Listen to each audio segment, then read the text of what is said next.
আসসালামু আলাইকুম everyone, welcome to Rona cooking house. আজ আমি শেয়ার করব দেশি মুরগি বুনা। এই মুরগিটার ভিতরে ডিম হয়েছে। এই মুরগিটা লালন পালন করেছে আমার আম্মা। এই মুরগিটা আমাকে দিয়েছিল যে ডিমওয়ালা মুরগি, খুবই ভালো লাগবে। তো মুরগিটা রান্না করার জন্য প্রথমে হাঁড়িতে পরিমাণ মতো তেল, তেজপাতা, দারুচিনি, একটা কালো এলাচ আর কয়েকটা ছোট এলাচ দিয়ে দিলাম। পেঁয়াজ কুচি ভালোভাবে একটু নেড়ে ছেড়ে ভেজে নিব।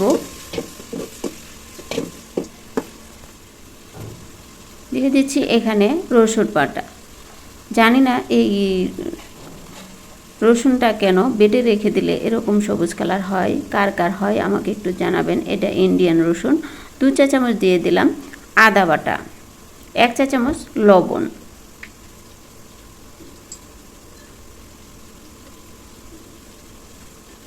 দিয়ে দিলাম 1/2 চা চামচ গোলমরিচের গুঁড়া। গোলমরিচের গুঁড়াটা ব্যবহার করলে মাংসতে খাওয়ার সময় কোনো কামড়ে পড়ে না, খুবই ভালো লাগে।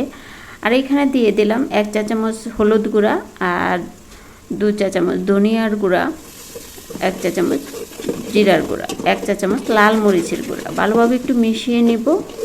অল্প পরিমাণে পানি দিয়ে মশলাটাকে ভালোভাবে কষিয়ে নেব। মশলাটাকে যত ভালো কষানো হবে তরকারির স্বাদ কিন্তু ততই ভালো হবে। দিয়ে দিচ্ছি গরম মশলার গুঁড়া 1 চা চামচ। এই গরম মশলার গুঁড়াটা কিভাবে করেছি এর একটা ভিডিও কিন্তু আপনাদের সাথে আমি শেয়ার করেছি, আমার চ্যানেলে দেওয়া আছে, চাইলে আপনারা আমার চ্যানেলে গিয়ে দেখে নিতে পারেন।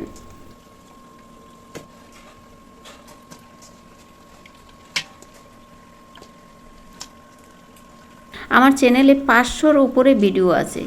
একটা ভিডিও যদি আপনার ভালো লেগে থাকে তাহলে অবশ্যই আমার চ্যানেলটা সাবস্ক্রাইব করে পাশে থাকা অল বেল বাটনটি বাজিয়ে দিবেন পরবর্তী নোটিফিকেশন সবার আগে পাওয়ার জন্য।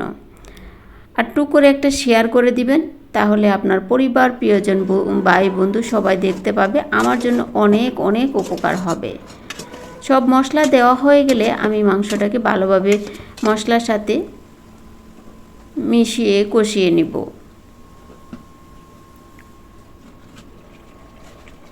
মশলাটা যখন ভালোভাবে কষাতে কষাতে একদম তেলটা উপরে উঠে আসবে তখন কিন্তু মাংসটা দিতে হবে।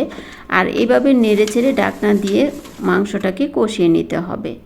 এই মুরগির ভিতরে ডিম হয়েছিল, বড় একটা সাদা ডিম হয়েছে, সেটা রেখে দিয়েছি। আর ছোট ছোট কয়েকটা ডিম হয়েছিল, এর মধ্যে 2টো ডিম মোটামুটি একটু বড় হয়েছে, সেগুলো রেখে দিয়েছি। এটা পরে দিব, তা না হলে এরকম নাড়াচাড়ার সময় কিন্তু ডিমগুলো ভেঙে যাবে। আর এখানে 2টো ছোট ছোট টমেটো আমি দিয়েছি ফালি করে। বড় হলে একটা টমেটো দিলেই হবে। এই মাংস রান্নাতে যদি একটা টমেটো দেওয়া হয় তাহলে কিন্তু এই মাংসের স্বাদটা আরও বেড়ে যাবে।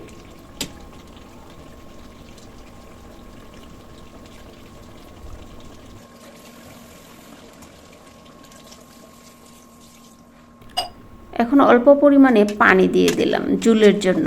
এটা মাখা মাখা ঝোল হবে।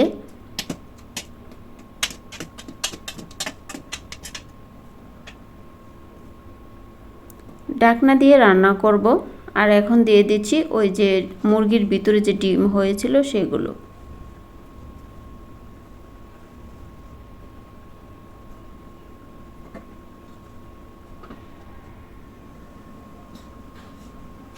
মুঠো করে দিয়ে দিচ্ছি পেঁয়াজ বেরেস্তা। এই পেঁয়াজ বেরেস্তা একদম তেল ছাড়া কিভাবে করতে পারবেন তার একটা ভিডিও কিন্তু আমার চ্যানেলে দেওয়া আছে, চাইলে আপনারা দেখে নিতে পারবেন।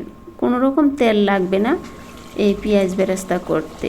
আর পেঁয়াজ বেরেস্তা বেশি করে করে একটা এয়ারটাইট বক্সে ভরে বা পলিতে ভরে ডিপ ফ্রিজে রেখে দিলে কিন্তু সব সময় আপনারা যে কোনো রান্নায় ব্যবহার করতে পারবেন।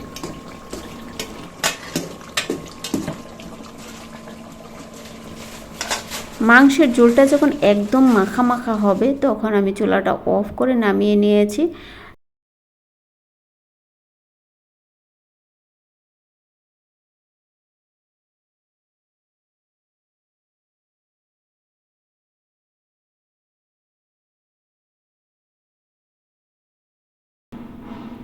রান্নাটা কেমন হয়েছে অবশ্যই কমেন্টে লিখবেন।